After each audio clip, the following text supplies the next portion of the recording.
Leo Miller was a boy from Brooklyn. The streets were his playground. Tall buildings blocked out the sun, and cars honked their horns all day long. People rushed past each other on the sidewalks, and Leo saw it all. He was a quiet kid, watching everything with wide eyes. He learned the rhythm of the city, and honestly, it was a tough place. But it was his home. He learned to be tough too. He knew every crack in the pavement, every stray cat, and the sounds of his neighborhood by heart. This was his world. He didn't have much, and his family worked hard. They lived in a small apartment. But Leo had a dream, a secret dream he kept locked inside his heart. He loved boxing. He would sneak out at night and go to the local boxing clubs. He couldn't go inside. He was just too young, and he didn't have any money. So he watched through the fences, pressing his face against the cold metal. He saw the boxers dance under the bright lights. They were strong, they were fast, and they were heroes to him. Through the fence he learned the moves. He saw the jabs, the hooks, and the fancy footwork. The sound of the bell was like music, and the roar of the crowd was a thunderstorm. Leo imagined himself in that ring. He imagined the lights shining on him. He would be Leo, the Lionheart Miller. He gave himself that name. It made him feel strong. It made him feel brave. He would stand tall. He would not be afraid. He would be a champion. He promised himself that. Every night he would go home with his head full of boxing. He would shadow box in his small room. His shadow was his first opponent. He ducked and weaved, throwing punches at the air, pretending the crowd was cheering for him. His dream was so big, it filled up the whole room. It pushed against the walls. It was bigger than his small apartment. It was bigger than Brooklyn. He knew deep down that one day he would make it real. Leo didn't have a real gym. He didn't have fancy equipment, but he had the whole city. Brooklyn was his training ground. He made his own gym from what he could find. He was creative and determined, always seeing opportunities everywhere. An old, forgotten playground became his personal space. The rusty monkey bars were for pull-ups. He would pull his body up again and again until his muscles burned. But he kept going, building his strength one pull at a time. It was hard work, but he did not complain. He needed a punching bag, but he couldn't afford one. So he made one. He found an old sack, filled it with sand and rags, tied it up with a strong rope, and hung it from a tree branch in the park. This was his bag. He would punch it for hours. His knuckles would get sore. Sometimes they would bleed. He would wrap them in old cloth, then start punching again. The thud of his fists hitting the sack was a steady beat. It was the sound of his dream getting closer. For cardio, he ran. He ran through the streets of Brooklyn before the sun came up. The city was quiet then. It was just him and the pavement. He would run across the Brooklyn Bridge, the whole city skyline stretching out before him. It looked so big, so full of promise. He ran past bakeries with the smell of fresh bread, ran past sleeping buildings, and felt like he owned the city in those early hours. His legs would ache, his lungs would burn, but he never stopped. Every step was a step toward the boxing ring. He trained his footwork on the sidewalk squares, hopping from one square to another, dancing like the boxers he saw. He had to be light on his feet, had to be quick. He used a jump rope he found. It was just a piece of old rope, but it worked. He would skip for hours, the rope slapping against the concrete. It was a rhythm, a dance, a fight. He was preparing for a battle, getting ready for the lights. He was doing it all by himself with the city as his partner. One day, Leo's world changed. He was hitting his makeshift bag in the park, lost in his own world. He didn't see the old man watching him. The man had a kind face but hard eyes, like he'd seen a lot in his life. He stood with his hands in his pockets, watching Leo for a long time. He saw the fire in the boy's eyes, the raw talent, the hunger. The man's name was Sarge Jackson. He used to be a boxer himself, a long time ago. He knew what he was looking at. Sarge walked over to Leo. "You got a lot of heart, kid," he said, his voice rough like gravel. "But your form is all wrong. You're gonna hurt yourself." Leo stopped punching. He was shy, didn't know what to say, and just looked at the old man. Sarge pointed to a rundown building down the street. "That's my gym," he said. "It ain't much, but it's got a real bag and a real ring. Come by tomorrow if you're serious." Then he turned and walked away. Leo was stunned. A real gym? A real ring? It was like a dream come true. He thought about it all night. Was the old man serious? Should he go? He was a little scared, but he was more excited. The next day he stood outside the gym. The paint was peeling, the windows were dusty. It didn't look like much from the outside. He took a deep breath and pushed the door open. It creaked loudly. Inside it smelled of sweat and old leather. It was the most beautiful smell in the world to Leo. Sarge was there waiting. He didn't smile, just nodded. "All right, kid," he said. "Let's see what you got." This was the beginning of everything. Sarge Jackson became Leo's mentor. He was more than a coach. He was like a father to him. He saw the champion inside Leo. He saw the Lionheart, and he was going to help Leo let it out. The dusty old gym became Leo's second home. It was the place where a boy from Brooklyn would start to become a legend. Sarge's gym was not a fancy place. The ropes on the ring were frayed, the leather on the punching bags was cracked, and there were old fight posters on the wall showing fighters from a long time ago. But for Leo, it was a palace. It was everything he had ever dreamed of. Sarge started with the basics. He made Leo unlearn all his bad habits. He taught him the right way to stand, the right way to hold his hands, and the right way to throw a punch. He was a tough teacher. He demanded perfection. Boxing is not about brawling, Sarge would say. It's a science. It's a chess match. He taught Leo about discipline. He made Leo wake up early every day. He had to run 5 miles before breakfast. Then he came to the gym, spending hours on footwork drills. He moved back and forth, side to side. He had to be light, had to be balanced. Sarge would watch him with a critical eye. "Faster, Leo. Lighter on your feet. You're moving like you got cement shoes on." Sarge's words were tough, but they made Leo better. Sarge taught Leo how to defend himself, how to block punches, how to slip and roll. "The best defense is a good defense," Sarge would tell him. "You can't hit if you get hit first." They would spend hours in the ring. Sarge would wear the big padded mitts and Leo would throw combinations, jab, cross, hook again and again. The rhythm filled the gym, thump, thump, thump. It was the sound of progress, the sound of a fighter being born. Leo's life changed. He had a purpose now, a routine, school, homework, gym. That was his life. He didn't have time for hanging out on the streets anymore. Some of his old friends didn't understand. They drifted away. But Leo knew he was on the right path. Sarge taught him more than just boxing. He taught him about respect, about hard work, about how to be a good man, not just a good fighter. Leo was learning the ropes, inside the ring and out. The day finally came. Sarge told Leo he was ready for his first real fight. It was an amateur bout at a local community center. Leo was nervous. His stomach was full of butterflies. His hands were sweating inside his new gloves. Well, they weren't new, really. They were old gloves that Sarge had fixed up for him. But to Leo, they felt brand new. He looked at himself in the cracked mirror in the locker room. He was wearing real boxing trunks. He had a real robe with his name on the back, Leo Miller. Sarge stood beside him and put a hand on Leo's shoulder. "Listen, kid," he said. "All the hard work is done. You did the running. You did the training. Now you just go out there and do what you know. Keep your hands up, keep your mind clear, and listen to me. I'll be in your corner. Just breathe." Leo nodded. He took a deep breath. Sarge's words calmed him down. He knew he wasn't alone. He had Sarge in his corner. That made him feel strong. He walked out towards the ring. The lights were bright. The crowd was loud. It was just like he had imagined through the fence. But now he was on the inside. He was part of the show.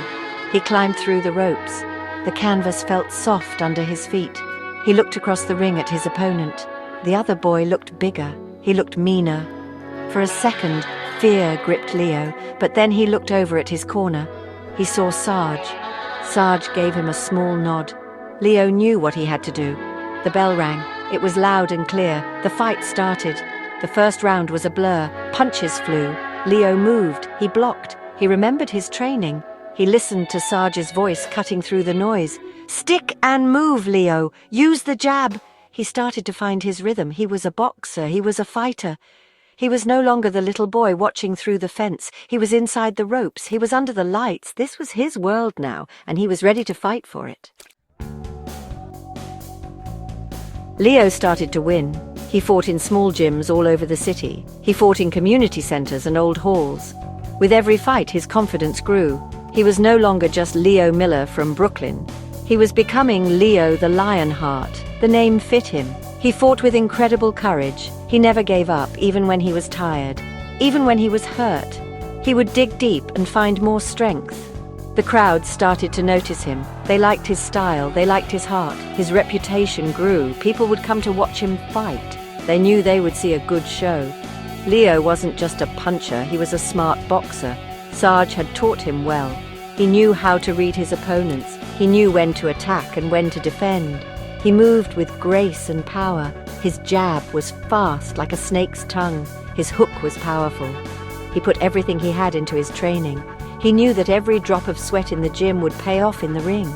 He moved up the amateur ranks. The fights got tougher. The opponents got better. But Leo kept getting better too. He and Sarge were a perfect team. Sarge would study the other fighters. He would come up with a game plan. Leo would listen. He would trust his coach completely. In the corner between rounds, Sarge's voice was always calm and clear. He would give Leo water. He would tell him what to do. "He's getting tired, Leo. Start working the body. Break him down." And Leo would do exactly that. Soon, he had a collection of trophies. They were small and cheap, but they meant the world to him. He put them on a shelf in his small room. They were proof that the hard work was worth it, proof that his dream was real. He was the talk of the local boxing scene. Other trainers would watch him. Other fighters would whisper his name. Leo the Lionheart was on the rise. The quiet boy from Brooklyn was finding his roar, and it was getting louder with every victory. Every fighter faces a loss. It is part of the sport. Leo's first big loss came when he was on the verge of turning professional. The fight was for a major amateur title. The arena was bigger. The crowd was louder. The lights were brighter than ever before. Leo felt the pressure. He was the favorite to win. Everyone expected him to dominate. He had been on a long winning streak. Maybe he got too confident. Maybe he forgot how hard it was to win. He was not as focused as he should have been. His opponent was a tough fighter from Chicago. He was strong and relentless. From the first bell, the fight was a war. Leo got hit with a hard punch in the second round. It dazed him. He had never been hit that hard before. He tried to shake it off, but his legs felt weak. He fought on pure instinct. He fought with heart.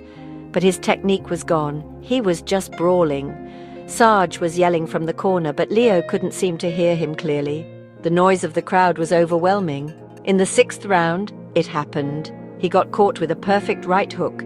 It landed right on his chin. The world went black for a second. He fell to the canvas. It was the first time he had ever been knocked down. The referee started the count. 1, 2. Leo tried to get up. His body wouldn't listen. 3, 4. He could see Sarge's face. It was full of concern. 5, 6. He pushed himself up to his knees. The arena was spinning. 7, 8. He was almost there, but he couldn't make it. 9, 10. It was over. The silence in his locker room was deafening. The loss hurt more than any punch. He felt like he had let everyone down. He had let Sarge down. He had let himself down. He sat with his head in his hands. An injury from the fight, a deep cut over his eye, needed stitches, but the wound inside was deeper. For the first time, he doubted himself. Was he good enough? Was the dream over? The path to the top suddenly seemed impossibly long and difficult. The lion's roar had become a whisper. Leo took some time off. The cut over his eye had to heal, but his spirit needed to heal more. He didn't go to the gym. He walked the streets of Brooklyn just like when he was a kid. He went back to the old fence outside the boxing club. He looked through the metal bars. He saw young kids just like him dreaming of the ring. He remembered the feeling, the hunger, the hope. He remembered the promise he made to himself. He was Leo the Lionheart. A lion doesn't quit after one fall. He went to see Sarge. The old coach was waiting for him. He didn't say, "I told you so." He just looked at Leo. "A loss doesn't define you, kid," Sarge said. "What you do next, that's what defines you." Sarge put a hand on his shoulder. "It's about getting back up, not just in the ring, but in life." Those words were what Leo needed to hear. The fire inside him started to burn again. He was ready to go back to work. He was hungrier than ever before. He would not let one defeat stop him. He returned to the gym with a new focus. He trained harder than he ever had before. He ran further. He punched harder. He studied more. The loss had taught him a valuable lesson. It taught him humility. It made him smarter. He turned professional. His first few pro fights were tough. He was fighting grown men now, experienced professionals. But Leo was different. The loss had forged him into a stronger fighter. He was more patient, he was more calculated. He won his first pro fight, then the next, and the next. Years of hard work paid off. Leo the Lionheart Miller got a shot at the world title. The fight was in a huge arena in Las Vegas. The lights were blinding. The whole world was watching. This was it. The moment he had dreamed of in his small room in Brooklyn. The fight was 12 rounds of brutal, beautiful boxing. In the final round, Leo, powered by the memory of his journey, knocked out the champion. The referee raised his arm. Leo, the Lionheart Miller, was the new champion of the world. The boy from the streets of Brooklyn had reached the top of the mountain. Being the champion didn't change Leo. He was still the quiet kid from Brooklyn at heart. He defended his title several times. He became a star. He had money. He had fame, but he never forgot where he came from. He never forgot the feel of the cold fence against his face. He never forgot the smell of Sarge's old gym. He knew he had a responsibility. He had a chance to help others who were walking the same path he had walked. He wanted to give back to the community that made him. He returned to Brooklyn, not just for a visit. He went back to Sarge's gym. The place looked the same. It was still old, it was still dusty, but it was full of memories. It was full of hope. Sarge was older now, but his eyes were still sharp. Leo gave him a hug. "I'm home, Sarge," he said. Leo invested his own money into the gym. He bought new equipment. He fixed the leaky roof. He put up new posters. He made it a safe place for the kids of the neighborhood, a place where they could dream. Now, when he's not training for a fight, Leo spends his time at the gym. He's the mentor now. He holds the mitts for the young fighters. He teaches them the right way to stand, the right way to punch. He sees the same fire in their eyes that Sarge saw in his. He tells them his story. He tells them about his makeshift punching bag. He tells them about his first loss. He tells them that it doesn't matter where you come from. It only matters how hard you are willing to work and how big you are willing to dream. Leo Miller's journey came full circle. From a boy watching through a fence to a champion teaching the next generation. He shows them that the heart of a lion can be found anywhere, even in the toughest streets of Brooklyn. He is more than a champion boxer. He is a symbol of hope. He is proof that with hard work, discipline, and a dream that burns bright, anything is possible. The boy from Brooklyn had not only won titles, he had won a legacy that would inspire others for years to come.